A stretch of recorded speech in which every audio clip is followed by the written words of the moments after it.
예수님은 나의 왕, 나의 주인, 나의 생명이십니다.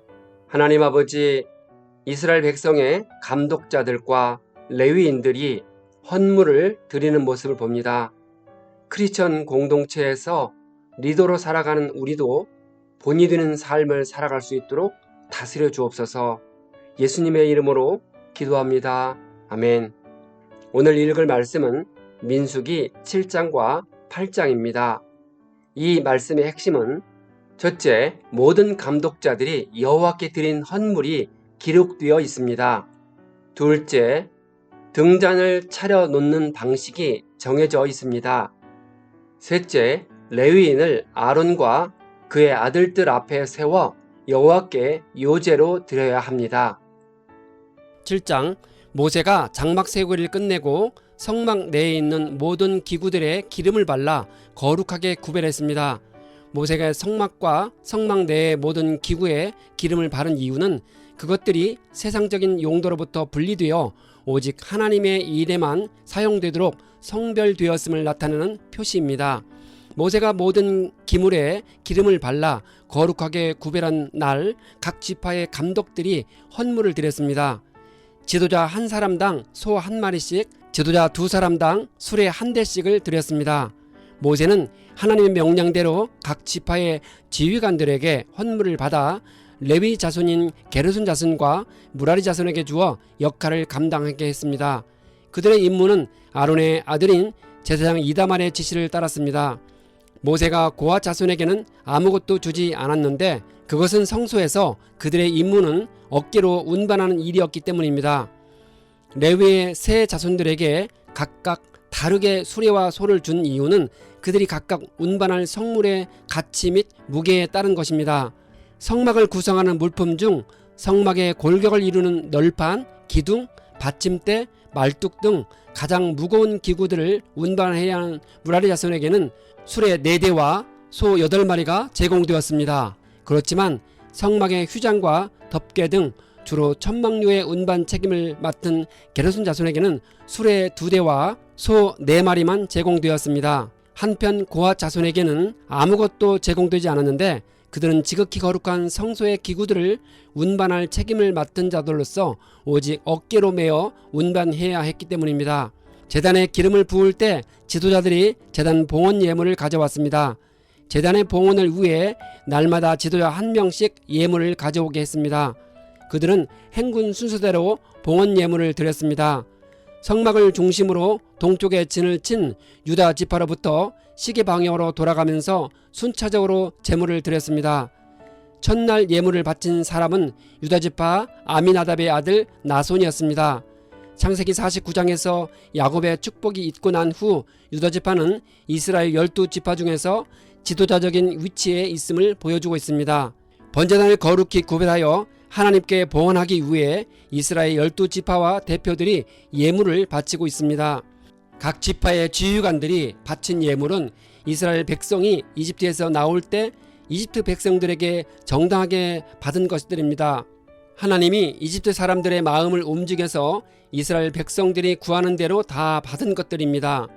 제단 봉헌식에서 지휘관들이 드린 예물은 4가지 제사에 필요했습니다. 소재 예물은 은쟁반과 은바리에 가득 채운 기름 섞은 고운 가루입니다. 은바리는 은으로 만든 일종의 종지 그릇으로서 오목한 모양을 입구가 좁고 가운데가 불록하며 뚜껑에 꼭지가 달려 있었습니다. 번제 예물은 수송아지 1마리와 순양 1마리, 1년 된 어린 순양 1마리입니다. 속죄제 예물은 순염소 1마리며 화목제 예물은 소 2마리와 순양 5마리, 순염소 5마리, 1년 된 어린 순양 5마리입니다. 속죄제를 먼저 드려 죄의 사함을 받은 후에 화목제를 드려 하나님과 친교하고 감사를 드렸습니다. 둘째 날에는 이사갈 지파, 셋째 날에는 스불론 지파, 넷째 날에는 루벤 지파, 다섯째 날에는 시므온 지파, 여섯째 날에는 갓 지파, 일곱째 날에는 에브라임 지파, 여덟째 날에는 므낫세 지파, 아홉째 날에는 베냐민 지파, 열째 날에는 단 지파, 11째 날에는 아셀 지파, 12째 날에는 납달리 지파가 정해진 예물을 드렸습니다. 제단에 기름을 부을 때 이스라엘 지도자들이 가져온 예물은 은접시가 12개, 은대야가 12개, 금 대접이 12개였습니다. 은의 무게는 다 합쳐 2400세겔이었고 금 접시의 무게는 다 합쳐 120세겔이었습니다. 세겔은 성경시대의 무게로 측정되던 화폐의 기본 단위였습니다. 하지만 고대에는 도량의 기술이 취약하여 상황에 따라 무게에 약간씩 차이가 났습니다. 그래서 변하지 않는 기준을 제공하기 위해 성소의 표준 무게 단위를 보관했는데 이것을 성소의 세겔이라 했습니다. 은 1세겔은 대략 11.4g의 무게에 해당되고 노동자 4일치 품삯이었습니다. 번제로 쓰일 순송아지는 12마리, 순양이 12마리, 1년 된 어린 순양이 12마리였습니다. 속죄 제물로 쓰인 순염소가 12마리, 화목 제물로 쓰인 수소가 24마리, 순양이 60마리, 순염소가 60마리, 1년 된 순양이 60마리였습니다. 왜 속죄제 예물보다 화목제 예물의 양이 훨씬 더 많았을까요? 번제단 봉헌식에 있어 속죄제 예물은 순염소 1마리인데 비해 화목제 예물은 소 2마리와 순양 5마리와 순염소 5마리와 1년 된 어린 순양 5마리였습니다. 이처럼 화목제 예물의 양이 훨씬 많은 이유는 번제단 봉헌식은 기본적으로 죄를 사함받기 위한 제사라기보다는 하나님과 친교를 위한 감사의 제사 성격이 짙었기 때문입니다. 하지만 화목 제물보다 속죄 제물이 먼저 드려진 것은 죄를 사함받은 후에야 비로소 친교와 화목이 가능하다는 교훈을 줍니다. 예수님이 십자가에 못 박혀 죽으셔서 우리의 죄를 사해 주셨기 때문에 우리가 하나님과 화목할 수 있는 이치와 같습니다. 12지파의 지휘관들이 드린 예물은 같은데 간단하게 기록하지 않고 지루할 만큼 아주 구체적으로 제시하고 있습니다. 그 이유는 하나님은 모든 지파를 똑같이 사랑하시고 제사를 통해 이스라엘 백성들과 친밀하게 만나시길 원하셨기 때문입니다. 12지파의 대표로 나온 지휘관들은 실질적인 지도자로서 인구조사할 때 감독의 역할을 감당했습니다. 감독이면서 지휘관들이 앞장서서 예물을 드리고 본을 보였기 때문에 공동체가 평안할 수 있었습니다.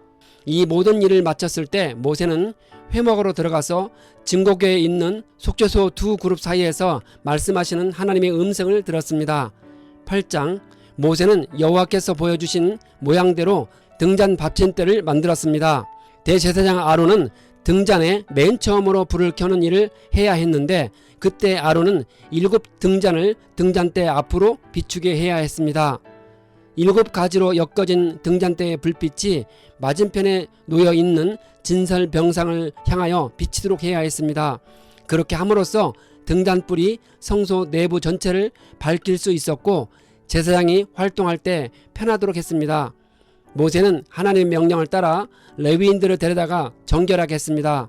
그들은 수송아지를 가져오고 곡식 제물을 가져왔습니다. 아론은 레위인을 요제로 흔들어 드렸습니다. 레위인들을 대신할 제물을 요제로 삼아 바쳤다는 의미입니다.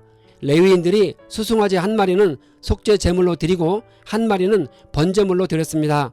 모세는 레위 사람들을 여호와 앞에 나오게 한 다음 이스라엘 자손이 그들에게 안수하게 했습니다. 레위인들은 속죄의 물을 뿌리고 온몸을 삭도로 밀며 의복을 빠는 등 정결의식을 행했습니다.